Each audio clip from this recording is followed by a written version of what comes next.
Bismillahirrahmanirrahim. Assalamualaikum warahmatullahi wabarakatuh. Saya Agus Tirwana Syafi'i. Untuk kali ini saya akan menyajikan satu kajian parenting yang berjudul perlakuan yang menghebatkan. Saya yakin kita sebagai orang tua pasti mengharapkan setiap anak kita adalah anak-anak yang hebat.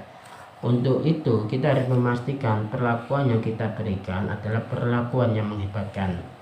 Dalam melandasi perlakuan kita yang menghebatkan, kita harus meyakini bahwasanya setiap anak kita adalah anugerah ilahi.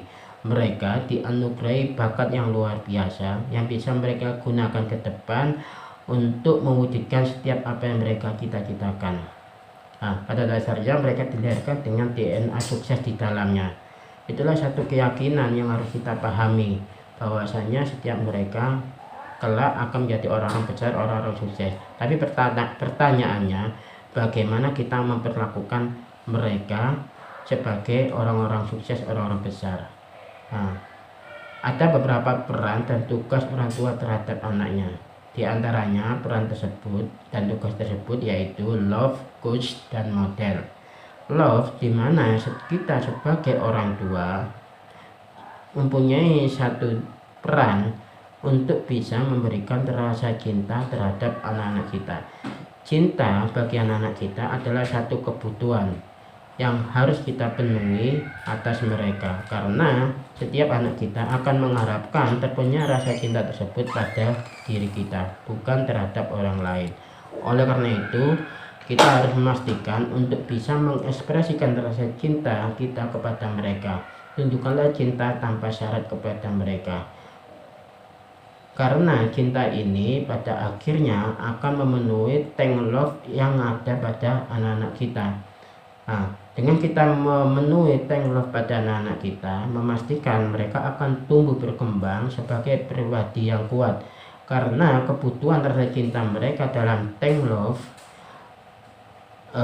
telah terpenuhi dan terpuaskan oleh orang tuanya.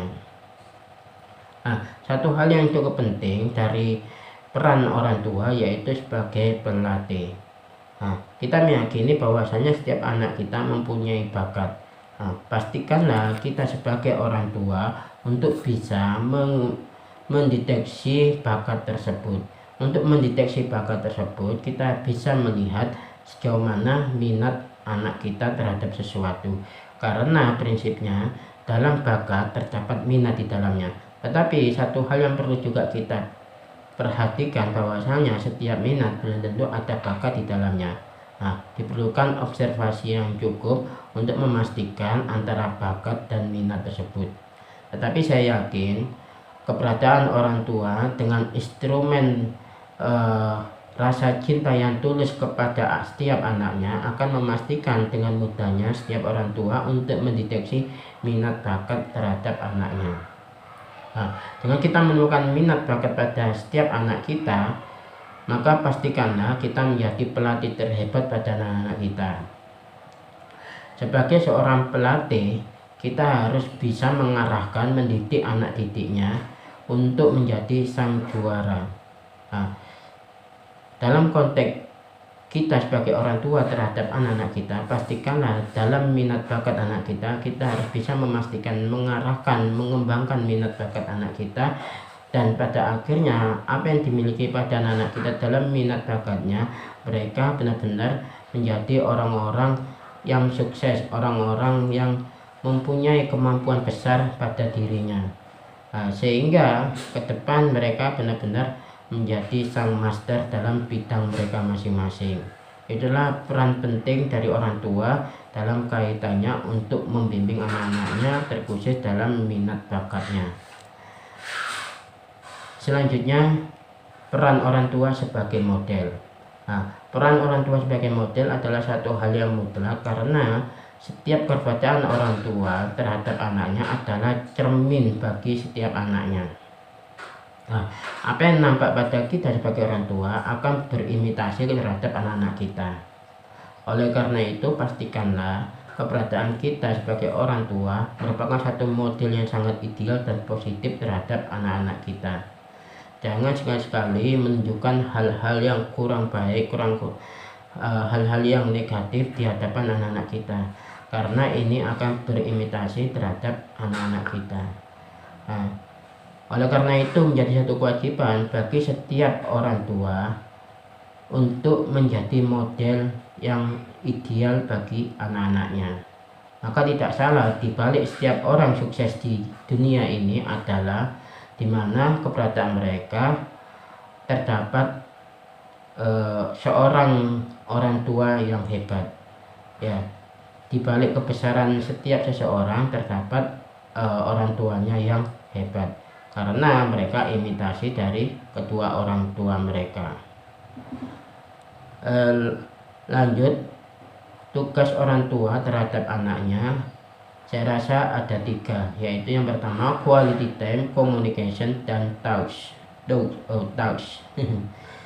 Jadi quality time di mana kita sebagai orang tua kita harus memastikan setiap waktu yang kita lalui adalah quality time, karena quality time ini bagaimana kita membangun rasa emosional pada anak-anak kita. Nah, jadi quality time akan memastikan ikatan batin antara mereka dengan kita. Dan salah satu cara untuk membangun quality time yaitu seperti halnya kita mengajak anak-anak kita untuk berwisata, atau mungkin dalam kesukaan mereka dalam satu makanan, misalkan kita ajak mereka untuk makan-makan bersama keluarga dengan memfokuskan apa yang mereka sukai. Misalkan mereka suka makan bakso, maka kita ajak mereka untuk makan bakso bersama keluarga. Nah, dengan kita memastikan quality time pada hubungan antara kita sebagai orang tua dengan anak, memastikan komunikasi yang terjadi adalah komunikasi yang efektif, karena setiap pembicaraan yang ada akan direspon dengan sepenuhnya oleh anak-anak kita. Nah, karena mereka merasa keberadaan kita sebagai keluarga adalah sesuatu yang berharga dalam kehidupan mereka. Nah, komunikasi yang efektif adalah satu hal yang sangat penting, karena kunci utama dalam pola asuh yang ideal ada pada pola komunikasi kita terhadap mereka. Setiap apa yang kita maksud dan kita tuju ini bergantung dari keberhasilan kita dalam membangun pola komunikasi. Komunikasi yang berkualitas membangun kecerdasan emosional. Nah, oleh karena itu pastikanlah kita mempunyai komunikasi yang berkualitas, karena kaitannya dengan kecerdasan emosional yang dimiliki anak-anak kita. Dan keberadaan kecerdasan emosional ini satu hal yang sangat penting, karena kaitannya faktor kecerdasan yang akan membawa anak-anak kita menjadi orang-orang yang sukses, orang-orang yang lebih baik ke depannya. Kecerdasan emosional ini satu kecerdasan yang melandasi adanya kecerdasan yang lainnya, diantaranya kecerdasan intelektual dan kecerdasan spiritual. Nah, saya rasa untuk mewujudkan komunikasi yang berkualitas, kita perlu menerapkan 7 prinsip dalam pola komunikasi yang berkualitas, yaitu diantaranya sebagai pendengar yang baik, serius, antusias, ekspresif, apresiatif, imajinatif, dan informatif. 7 prinsip ini satu step bagaimana kita menerapkan komunikasi kepada anak kita. Misalkan dalam satu tahapan awal untuk berkomunikasi dengan anak kita harus memposisikan untuk sebagai pendengar yang baik, dan kita serius untuk mendengarkan. Dan jangan lupa kita antusias setiap respon kita atas setiap kata-kata yang disampaikan anak-anak kita.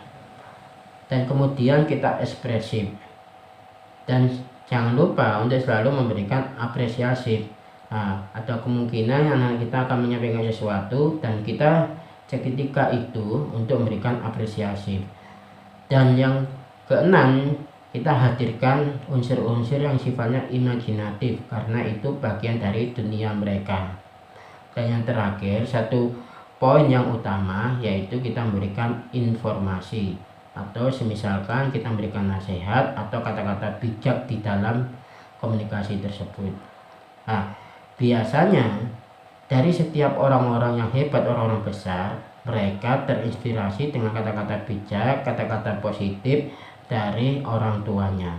Nah, peluang tersebut bisa kita lakukan dengan tahapan-tahapan prinsip dalam komunikasi yang berkualitas ini. Nah, ada beberapa hal yang perlu kita hindari dalam berkomunikasi terhadap anak kita, yaitu diantaranya menasihati, memarahi, menghina, menjudgment, membandingkan, meremehkan, dan mengabaikan. Nah, 7 pola ini kita harus pastikan untuk menghindari dalam komunikasi kita terhadap anak-anak kita, karena 7 pola ini akan menjadi lingkaran setan atas kegagalan kita dalam berkomunikasi terhadap anak-anak kita. Kebiasaan yang ada dari lingkungan kita mungkin itu karena mereka tidak menyadari dengan 7 pola ini, di mana dalam satu bentuk komunikasi kecenderungan untuk menasihati atau memarahi, menghina, menjudgment, membandingkan, dan seterusnya. Lanjut, saya akan menunjukkan beberapa bentuk kalimat dalam komunikasi. Di antaranya ada kalimat positif, kalimat penguat, kalimat penghargaan, kalimat bermakna. Misalkan kalimat positif. Dalam kalimat positif kita bisa mengatakan seperti yang berikut. Yang pertama, umat Islam adalah umat yang baik. Kita harus bisa mencerminkan suri tauladan Nabi Muhammad SAW. Atau mungkin kita bisa mengatakan, jagalah Allah, maka Allah akan menjagamu. Atau mungkin kita juga bisa mengatakan, kita adalah bangsa besar, saya yakin kamu akan menjadi pemimpin besar. Kalimat positif ini kalimat yang sifatnya inspiratif atau kalimat motivasi. Mungkin kalimat positif ini satu kalimat yang sifatnya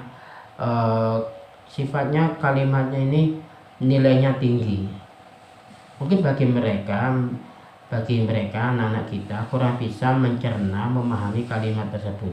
Tetapi pada dasarnya unsur psikologis manusia itu mempunyai 3 elemen, yaitu alam sadar, prasadar, dan alam tidak sadar. Apa yang kita bicarakan dalam kalimat positif ini bisa jadi tidak mereka pahami, tetapi mereka akan mencernanya, mereka akan menyerapnya dalam alam bawah sadar mereka. Dan satu saat nanti, pada saatnya, informasi yang kita berikan dalam kalimat positif ini akan menginspirasi kesadaran mereka ke depan. Itulah pentingnya kita berikan kalimat positif, walaupun mungkin apa yang kita sampaikan sifatnya nilainya tinggi dan kurang bisa dipahami. Selanjutnya kalimat penguat. Dalam kalimat penguat kita bisa menyampaikan pada anak-anak kita sebagai berikut. Tidak apa-apa adik dapat nilai 5, mama yakin kalau adik belajar pasti dapat nilai yang baik. Ayo adik terus berusaha, mama yakin adik pasti bisa karena adik anak mama yang hebat. Maaf adik, jangan teriak begitu, adik kan anak soleh, bilangnya yang bagus, mama yakin adik pasti anak yang sukses. Jadi di sini kalimat penguat akan menguatkan perilaku-perilaku yang positif untuk perilaku selanjutnya. Jadi sangat penting keberadaan kalimat penguat ini karena akan menguatkan perilaku-perilaku pada anak kita yang sifatnya positif, karena kita memberikan penekanan pada hal-hal yang positif. Selanjutnya kalimat penghargaan. Di antara kalimat penghargaan ini, wah anak mama bisa pakai baju sendiri, itu namanya anak soleh. Adik pintar, udah taruh sepatu di tempatnya. Mas juara dapat nilai 100, pasti kalau udah besar menjadi anak yang sukses ya. Sip, anak mama yang pintar, buang sampah pada tempatnya. Jadi kalimat penghargaan ini akan sangat bermanfaat karena akan memelihara perilaku positif pada anak kita yang udah ada. Jadi dengan kalimat penghargaan ini akan memastikan apa yang dimunculkan pada anak kita yang sifatnya positif akan kita kuatkan, dengan kita memberikan apresiasi sehingga perilaku positif tersebut akan dipertahankan pada anak-anak kita. Itulah pentingnya kalimat penghargaan. Waktu yang tepat untuk berikan penghargaan atau kalimat penghargaan diantaranya yang pertama, saat anak melakukan sesuatu yang positif. saat berproses dalam perbuatan yang positif, meninggalkan perbuatan yang negatif, mencapai prestasi. Nah, segera anak mendapat kalimat penghargaan atau penguat sehingga anak menyadari rasa kasih sayang orang tua padanya. Anak-anak tidak bisa memahami maksud yang tersembunyi, maka hanya memahami apa yang nampak dalam kata-kata dan perlakuan. Nah, di sini pentingnya kalimat penghargaan dan kalimat penguat. Nah, dimana yang saya sampaikan sebelumnya, keberadaan kalimat penguat dan kalimat penghargaan ini akan menumbuhkan atau mempertahankan perilaku-perilaku yang positif pada anak-anak kita. Nah, terakhir kalimat bermakna. Kalimat bermakna di mana kalimat yang menyentuh hati dan membangun rasa empati pada anak-anak kita. Semisalkan, Mas, ayah ini setiap hari kerja keras mencari uang untuk bisa sekolahkan adik, agar kelak adik menjadi anak yang pintar dan sukses seperti ayah saat ini. Ayah yakin adik pasti bisa membanggakan adik. Nah, pentingnya kalimat bermakna ini untuk memastikan bahwasanya anak kita punya empati dengan keadaan yang ada, sehingga anak akan lebih mempunyai tanggung jawab atas keberadaan dirinya dalam lingkungannya. Nah, ini sangat penting perlunya untuk memastikan anak-anak kita mempunyai pribadi yang lebih pengertian terhadap dirinya, lingkungannya, khususnya terhadap orang tuanya. Jangan sampai muncul istilah kita menilai anak-anak kita, anak-anak yang kurang peduli, anak-anak yang kurang ngerti, anak-anak yang sifatnya pragmatis, egois, dan seterusnya. Nah, dengan kalimat bermakna ini akan memastikan anak-anak kita mempunyai sifat-sifat yang lebih baik daripada anak-anak yang kecenderungan pragmatis, egois, dan seterusnya. Nah, ini saya merumuskan rumus komunikasi dalam komunikasi yang ideal. Yaitu yang pertama, berikan apresiasi, motivasi, inspirasi, dan informasi. Jadi saya rasa dalam pola komunikasi kita selalu mendahulukan untuk memberikan apresiasi, setelah itu kita memberikan motivasi, setelah itu baru kita memberikan inspirasi, dan kemudian kita memberikan informasi. Saya rasa pola komunikasi ini satu komunikasi yang umum yang patut kita yakini atau kita terapkan kepada siapa saja. Tidak hanya terhadap anak-anak kita, tetapi juga bisa kita terapkan dalam kehidupan sehari-hari. Nah, dengan kita melatih pola komunikasi tersebut, maka akan menjadi model yang luar biasa dalam kehidupan ini. Nah, terkhususnya dalam pola asuh kita terhadap anak-anak, dengan pola komunikasi tersebut akan memastikan kita memperlakukan anak-anak kita menjadi anak-anak yang hebat. Nah, yang terakhir, touch. Sentuhan adalah sesuatu hal yang bermakna. Sentuhan berarti sejuta makna. Nah, di sini saya akan menyampaikan ada 6 sentuhan yang disarankan. Di antaranya menyentuh ubun-ubun, kening, kedua pipi, punggung telapak tangan, punggung anak, dan pelukan. Nah, inilah sentuhan yang disarankan untuk kita selalu pastikan kita berikan pada anak-anak kita secara berkala. Nah, bisa jadi kita dengan sadar untuk menjadwalkan atau untuk menschedulkan memberikan sentuhan tersebut. Nah, kita pastikan dalam kurun waktu 24 jam kita untuk memberikan 6 sentuhan ini, dengan harapan kita membangun ikatan emosional terhadap anak-anak kita. Nah, dan satu hal yang saya sarankan dalam sentuhan tersebut, kita bisa menselipkan doa terhadap anak-anak kita. Nah, bersamaan dengan sentuhan tersebut, misalkan bersama dengan kita memeluk, kita mendoakan mereka.